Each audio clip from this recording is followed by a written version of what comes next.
Hey guys, me again, Shobha, and I'm back today with a video on why I reject people in interviews when they have all the skills that are necessary for them to be working in my company. So, if you're interested in the three most major reasons as to why I would reject somebody, please stick around, watch the video, and definitely hit on that subscribe button, the like button, and the notification button. Now I'm gonna go through this quickly with you. There are three major reasons. The first reason, which I am culprit of, I am guilty of myself, is unprofessional behavior. When I see someone come to me dressed shabbily, if somebody comes to me late, or if their CV is kind of not looking nice, I will reject them solely based on that without looking further. Okay, I am culprit of that. I have gone to classes and I teach in jeans and a t-shirt. My hair is not done. I'm not gonna wear makeup, all of these things. And my husband tells me all the time, he says, this is your brand value. This is what people judge you on. This is your first impression that you make on people. You need to make a good first impression.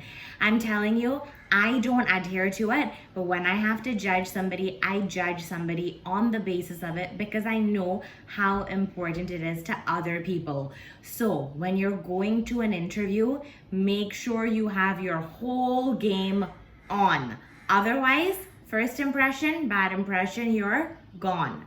The second thing, and I know that this is said a lot, but I am going to explain it to you, is a lack of communication skill.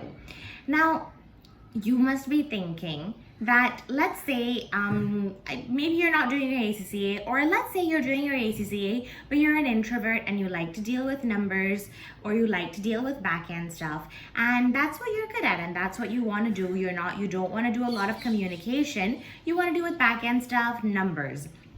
You don't intend on doing a lot of communicating. That's great. Why do you need to have communication skills? Well, when you start off your job, great. If you have lots of back-end skills and you're fantastic with numbers and you can code and you can do this and you can do that, that's fantastic.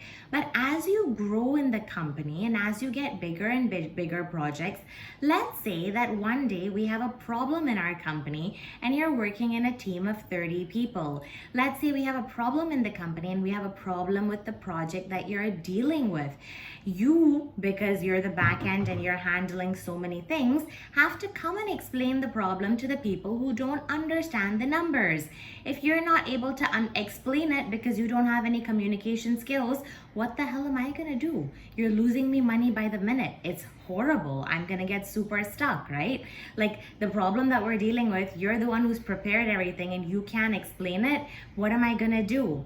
The second situation is that if I'm gonna try and win over a client, if I'm gonna get, like, if I need somebody to explain an estimate, or if I'm gonna try and win over a client for some purpose, you have prepared the numbers of the presentation. You know all the numbers behind everything. If you're not able to present those numbers, if I need you to at the last minute, I've lost the client. Again, I've lost money. Now, you're not gonna get fired because of this, but I'm always gonna remember in my head that you lost me that amount of money, or that contract I couldn't get because you didn't have communication skills.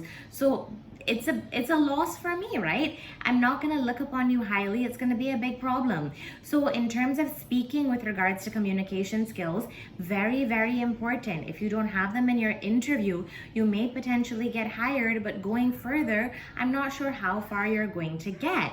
I have a video on this in terms of learning to speak English, and I practice it.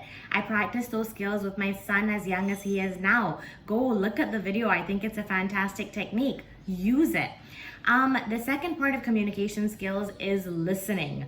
It's very short in that aspect. Listen to a question fully before you answer it. Don't jump in. Don't answer me before I finish my question. It is simply rude.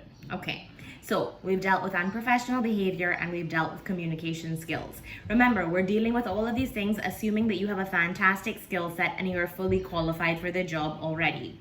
The third thing, and The question that I think that you should lie about in an interview is when I ask somebody where I think they're gonna see themselves in 5 years. I know, and I also see myself in 5 years in a place that I'm not gonna admit to many people. You are probably gonna see yourself in a place like being an entrepreneur, having your own startup, studying in Harvard, doing lots of different things, probably not sitting in the same company that you are getting a job in right now. But understand that when I'm hiring you, the first 3 months is money being spent on you to train you. After 3 months is when I'm gonna get any form of return from you.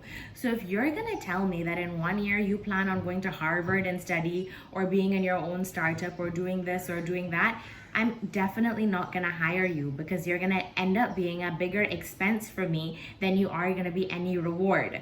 So what I would love to hear when I do ask that question is that in 5 years, I would love to be with your company, grow with your company, hopefully be in a managerial position, handle my own building projects, be in charge of my own buildings, that type of stuff. I think that is what I would love to hear, not something that will indicate to me that you are leaving me. Now, this reiterates to me hiring people in my company. This reiterates to my mother-in-law hiring staff to help us at home. Commitment is a huge thing when you're hiring somebody. So yes, I know it's awful to say, but a little bit of a white lie there is necessary. Who knows that you super enjoy the company and that's actually something you want to end up doing, which would be absolutely great. But do not tell your interviewer on your interview day that you're planning on leaving them in 1 year.